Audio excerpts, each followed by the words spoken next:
Assalamualaikum warahmatullahi wabarakatuh. Kami dari kelas 644B03 ingin mempresentasikan PBL Statistika Probabilitas yang membahas tentang C-square, ANOVA satu arah dan ANOVA dua arah yang disusun oleh Lucy Ramadhani dengan NIM 64221876 dan Puspitorini dengan NIM 64220877 dan dibimbing oleh dosen Bapak Ahmad Jurna Wahidin, MKom. Uji T-square digunakan untuk membandingkan hasil yang diambil dengan yang diharapkan. Sering untuk mengecek kehomogenan, kebebasan, atau kecocokan distribusi teoritis. Ini berlaku ketika populasi terdiri dari dua atau lebih kategori dan data diukur dengan skala nominal. ANOVA adalah singkatan dari Analysis of Variance. Distribusi F atau ANOVA digunakan untuk menentukan apakah rata-rata dari tiga populasi atau lebih sama atau berbeda. Ada dua jenis ANOVA, yaitu one-way ANOVA untuk satu faktor pengaruh dan two-way ANOVA untuk lebih dari faktor yang mempengaruhi variabel respon. Satu-satunya perbedaan antara ANOVA satu arah dan dua arah adalah jumlah variabel independennya. ANOVA satu arah mempunyai satu variabel bebas, sedangkan ANOVA dua arah mempunyai dua variabel bebas. Selanjutnya yaitu pengujian hipotesa chi-square. Untuk rumusnya sendiri yaitu X2 sama dengan sigma F0 kurangi Fe kuadrat dibagi Fe. Untuk fungsi C-square yaitu menguji apakah frekuensi observasi berbeda secara signifikan dari frekuensi yang diharapkan, menguji independensi antara dua variabel, dan memeriksa apakah data sampel sesuai dengan distribusi hipotesis tertentu seperti normal, binomal, atau Poisson. Saya ingin menjelaskan tentang uji chi-square menggunakan Microsoft Excel. Di sini kami menggunakan data presentasi anak usia 10-17 tahun yang bekerja menurut jenis kelamin pada tahun 2018 sampai 2020. Sebagai berikut datanya. Dan di bawah ini terdapat tabel observasi dan tabel expected. Untuk tabel observasi ini hanya tinggal menghitung totalnya, karena untuk datanya menggunakan data asli seperti pada tabel di atas ini. Total kolom laki-laki didapat dari penjumlahan kolom 2018 sampai dengan 2020. Begitupun seterusnya sampai dengan kolom laki-laki dan perempuan ini didapat dari kolom 2018 sampai 2020 juga. Sehingga di sini mendapatkan total keseluruhannya yaitu 24,61%. Hasil keseluruhan harus sama dengan hasil keseluruhan data ini dan harus sama dengan hasil keseluruhan data ini. Maka didapatkan hasil sebagai berikut yaitu 24,61%. Dan selanjutnya pada tabel expected yaitu di sini untuk tabel expected atau nilai yang diharapkan ini didapat pada tahun 2018 didapat dari total laki-laki dikali total 2018 dibagi total keseluruhannya. Ini mendapatkan hasil 2,87%. Begitupun selanjutnya ini di-drag sampai ke bawah. Dan di sini juga sama rumusnya di-drag, di sini juga sama di-drag juga ke bawah. Dan sehingga diperoleh hasil yang sama yaitu 24,61%. Ini sama dengan hasil pada tabel observasi. Ini harus sama, tidak boleh beda. Di bawah ini terdapat nilai probabilitas yaitu 0,99952,525%. Ini didapat dari rumus C-test. Dari rumus C-test dalam kurung blok nilai 2018 sampai dengan 2020 dan blok nilai 2018 sampai dengan 2020 tabel expected ini sehingga didapatkan nilai probabilitas sebagai berikut. Untuk chi-square hitung ini mendapatkan nilai 0,062255. Ini didapatkan dari menggunakan rumus Chen-Phi. Chen-Phi dalam kurung nilai probabilitas, maka Dick-Freedom. Untuk Dick-Freedom ini yaitu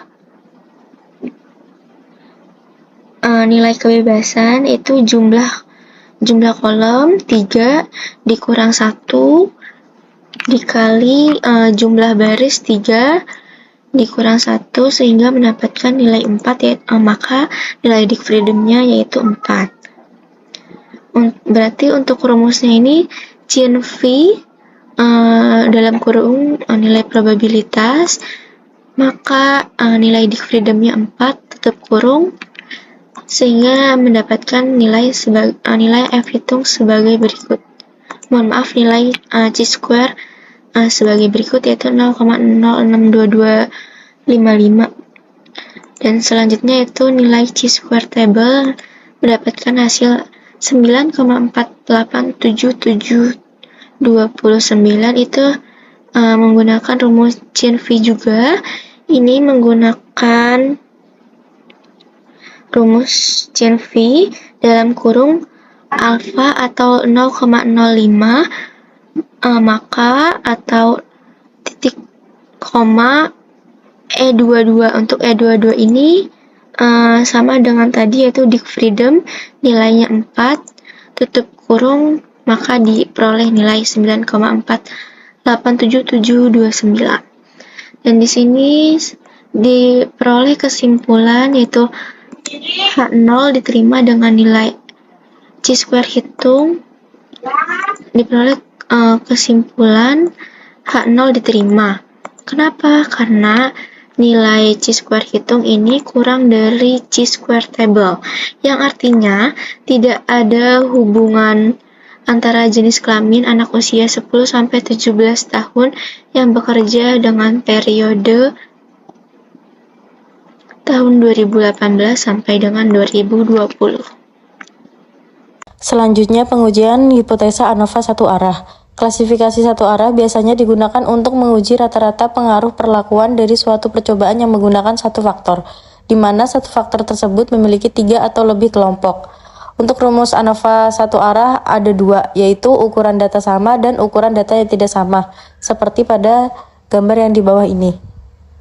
Berikut adalah data variabel yang akan saya olah menggunakan ANOVA satu arah. Data variabel tersebut saya dapatkan dari data BPS. Berikut adalah perhitungan secara manual untuk ANOVA satu arah. Untuk langkah pertama yaitu penetapan hipotesis. H0 rata-rata upah per jam pekerja menurut jenis kelamin berdasarkan tahun tidak sama. H1 rata-rata upah pekerja per jam menurut jenis kelamin berdasarkan tahun sama. Taraf nyatanya 0,05 dan derajat bebasnya V1, 2, V2-nya 3. Untuk perhitungan daerah kritisnya F tabel yaitu 9,55 dan selanjutnya kriteria pengujian. H0 diterima jika F dihitung kurang dari F tabel. H1 diterima jika F dihitung lebih dari F tabel. Untuk selanjutnya menghitung JKT dan JKK mendapatkan angka dari tabel yang telah diambil dari data BPS. Seperti berikut.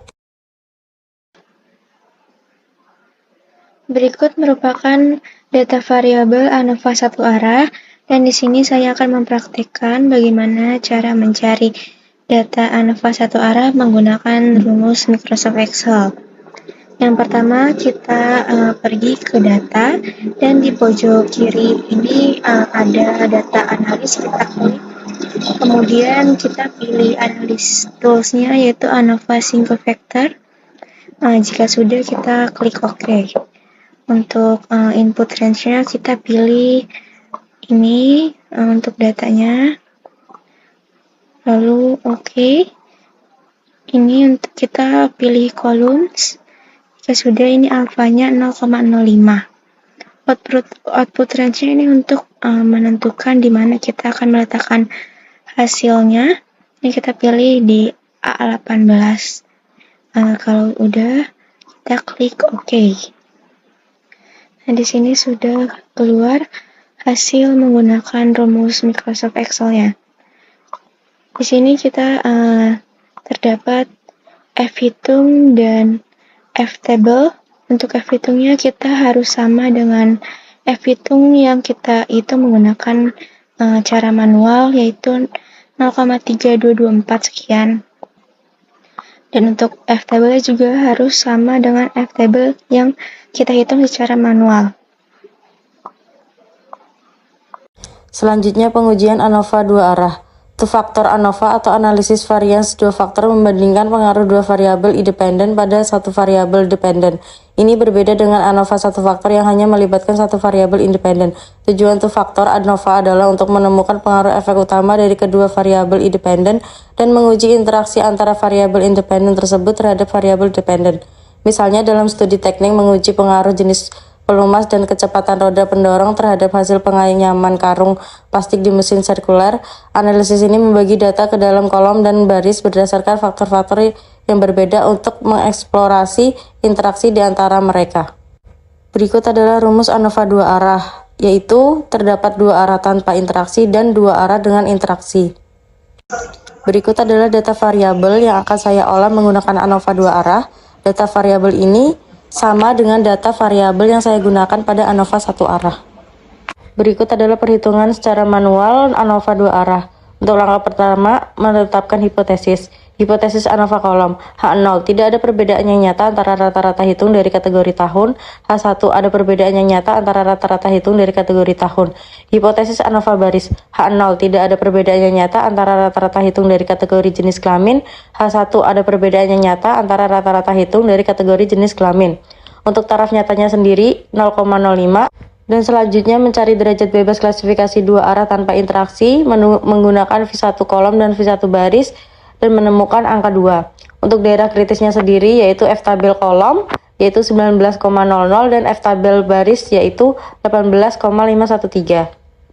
Untuk selanjutnya nilai hitung. Untuk menghitung nilai jumlah kuadrat total, kita dapat mengambil angka dari tabel. Sama halnya dengan menghitung jumlah kuadrat baris dan menghitung jumlah kuadrat kolom, terdapat angka pada tabel. Selanjutnya jumlah kuadrat galat, yaitu dengan rumus JKT dikurangin JKK dikurangin JKB yang telah kita hitung pada baris di atas. Dan untuk menghitung kuadrat tengah baris, yaitu JKB dibagi R kurangin 1. Dan untuk kuadrat tengah kolom, yaitu dari JKK dibagi K dibagi 1.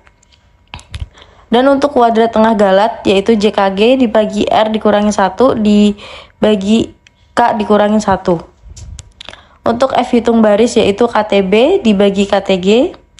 Dan untuk F hitung kolom yaitu KTK dibagi KTG. Untuk hasil dari F hitung baris yaitu 5,140 dan F hitung kolom yaitu 0,767. Berikut adalah tabel dari jumlah kuadrat, derajat bebas, kuadrat tengah, dan F hitung. Untuk F hitungnya sendiri, kita telah menghitung secara manual seperti yang di atas. Yaitu F hitung baris 5,140 dan F hitung kolom yaitu 0,767. Berikut adalah data variabel ANOVA dua arah yang akan saya hitung menggunakan Excel dengan data analis. Untuk langkah awal, kita masuk ke data. Setelah itu, kita masuk ke data analis. Setelah mengklik data analis, akan muncul tampilan pilihan ANOVA single factor, ANOVA two factor, dan ANOVA two factor without replication. Kita milih untuk ANOVA two factor without replication. Untuk data-datanya seperti berikut, seperti tampilan yang telah saya rekam.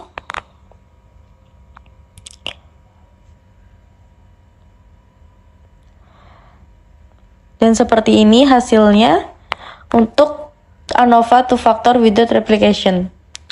Untuk varians, total jumlah angka akan sama dengan total yang telah kita hitung secara manual tadi. Dan untuk F-tabel dan F-treat-nya juga sama, akan sama dengan yang kita hitung dengan manual seperti tadi.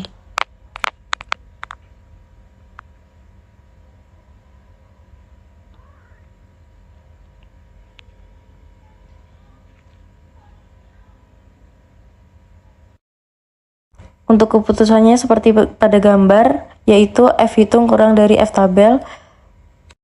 Dan kesimpulan akhirnya yaitu baik untuk kolom dan baris terima H0 karena F hitung ada di daerah penerimaan, F hitung kurang dari F tabel. Sehingga dapat disimpulkan setiap tahun dan kelompok jenis kelamin memberikan rata-rata upah per jam kepada pekerja. Untuk kesimpulan akhirnya yaitu pada C-square dinyatakan bahwa H0 terdapat hubungan antara kelamin anak yang bekerja dengan periode tahun dan bisa diterima. Dan untuk ANOVA satu arah yaitu H0 dapat diterima dikarenakan upah rata-rata pekerja menurut jenis kelamin per jam pada tahun 2021, 2022, 2023 tidak sama. Dan ANOVA dua arah baik untuk kolom dan baris terima H0 karena F hitung ada di daerah penerimaan F hitung kurang dari F tabel. Sehingga dapat disimpulkan setiap tahun dan dari kelompok jenis kelamin memberikan rata-rata upah per jam kepada pekerja. Sekian presentasi dari kelompok kami. Jika terdapat kesalahan dalam penyusunan kata-kata, mohon dimaafkan. Terima kasih.